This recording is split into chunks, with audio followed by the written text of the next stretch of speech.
Welcome back to Trilogy channel with me, Frankie Mardell. Today we're talking about a really special watch and a watch that's only getting harder and harder to get.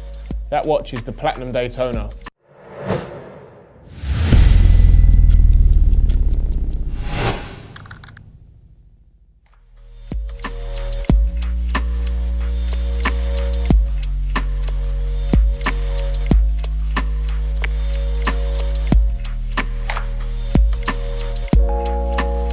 It seems that this watch is going up in value daily at the moment. It's crazy what's going on with the watch. I thought I'd do a little video, talk about the history of the watch, talk about where the market is and where I think the market might go on this piece. The Platinum Daytona was released in 2013 to commemorate the 50th anniversary of the Daytona, first released in 1963. The original model of the Daytona was the reference 6239. This was the first model to feature cosmograph on the dial. In the years prior to this, Rolex produced a couple of models with a chronograph, but these did not feature the words cosmograph or Daytona. These weren't particularly popular. The watch only started to get popular with the 6239 reference. These models are still for sale on the vintage market. They are known as pre-Daytonas. Even though they weren't popular back when they were released, they are making serious money today and are hard to get pieces, especially if you want one in good condition.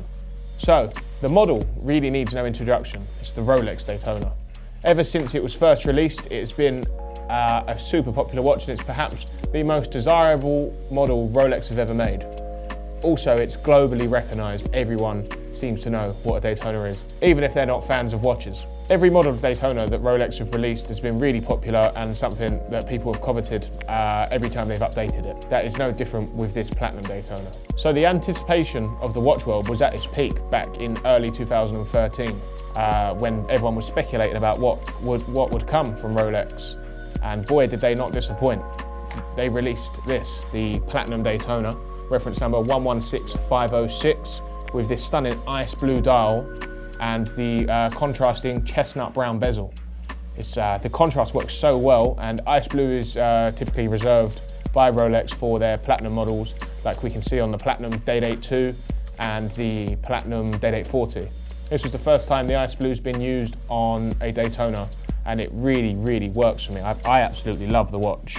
Back when it was released, the ceramic bezel on a Daytona was still a fairly new concept. We'd only seen it previously once before, in 2011 on the Everose Daytona on the leather band, which featured the ceramic bezel, which is a standard across the Oyster Flexes now too. Obviously today there's a lot more ceramic bezel Rolexes, but back then it was still quite a new thing to have the ceramic bezel on a Daytona, unlike it is today.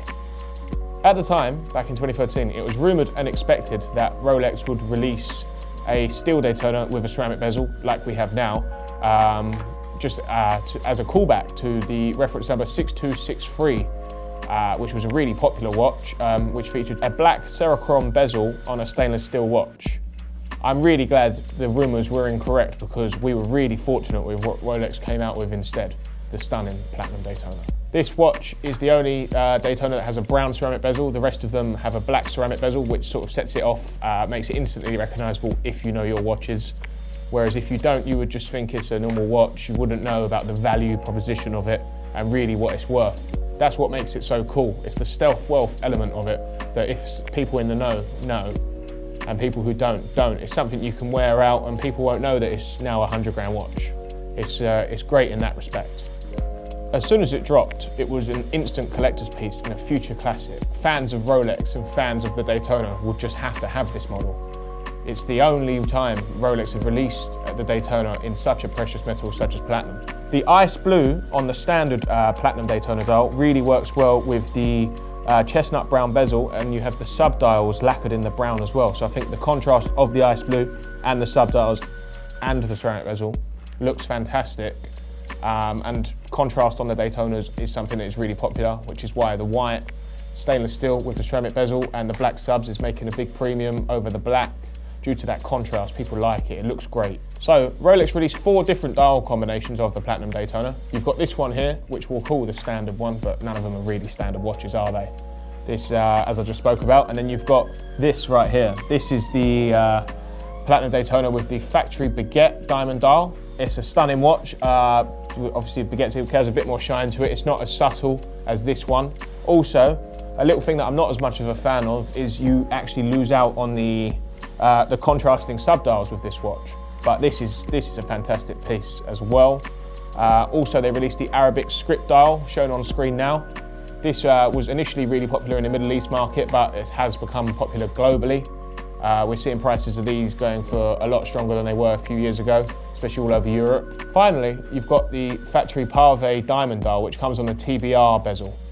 TBR means tessellated brilliance, covering the surface by repeated use of a single shape without gaps. They do this on the Daytona with baguette cut diamonds and no gaps, as you can see on the screen now. This is a proper heavy hitter watch, and that watch is going for about 200k plus. This watch right here though, the Platinum Daytona with the factory baguette diamond dial, I would say is the watch of the moment.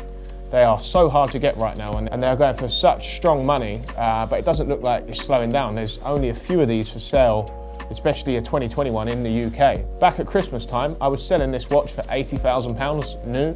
Today, it's 100,000, and that is a reasonable price on the current market. That represents a 25% increase in just 3 months. As you can see, as an asset class, that is fantastic. And it really shows no signs of slowing down. You also get the added benefit of getting to wear this stunning piece while it is appreciated in value over that period. There's a limited supply of these Platinum Daytona models. The scarcity as well as the absolute popularity of them adds to the phenomenal pricing. There are some quite substantial rumours of discontinuation of the Platinum Daytona 116506 this year. I feel if this happens, the Platinum Daytona could jump up to as much as 120k. I would not be surprised. This watch with the baguette diamond dial retails for around 67k, but impossible to get. Waiting list on all Daytonas are crazy, none more than the Platinum. Obviously, we won't know if the rumours of discontinuation are true until April. Rolex are very secretive, famously secretive. It's impossible to find out what's going to happen. But I do feel like there could be some credence to these rumours, just due to the fact that they've been producing this model for 8 years, and that is a relatively long run without updating something for Rolex. But who knows, we'll have to wait and see. I do feel even if they don't get discontinued, the price will still remain at this high level. This is due to the fact that, as I said, you can't get them from retail. And if you want to get one on the grey market, there's only a couple around at the moment. I know I've been looking, so I got offered some money for this one last week, and I turned it down just because I couldn't replace it for the same money. So we're looking to get the 100k figure for it. Even if it doesn't get discontinued, this watch will be a surefire winner for long-term capital appreciation and investment. So tell us what you think about the Platinum Daytona in the comments below. Do you think it's going to get discontinued? Which of the variations we've shown you is your favourite? Thanks for tuning back into Trilogy. Please like and subscribe to the channel. It really does help us out. Thanks a lot. I'll see you guys next week for another video.